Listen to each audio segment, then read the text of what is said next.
नज़ीरी ज़ाविये। अब नज़ीरी ज़ाविये किसे कहते हैं? तो यहाँ पर नज़ीरी ज़ाविये जो होते हैं ज़ाविया 1 और ज़ाविया 5। ज़ाविया 1 और ज़ाविया 5 क्या है? नज़ीरी ज़ावियों का एक जोड़ा है।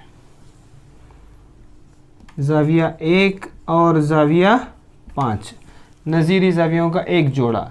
दूसरा, और ये खते काता के एक ही जानिब बनते हैं, तो 1 और 5। तो इसी तरह से उसके अपोजिट में भी क्या बन रहा है? 2 और 6।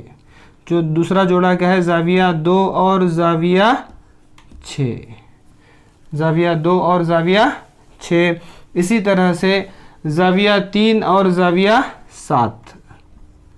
ज़ाविया 3 और ज़ाविया 7। और इसी तरह से ज़ाविया 4 और ज़ाविया 8। ज़ाविया 4 और ज़ाविया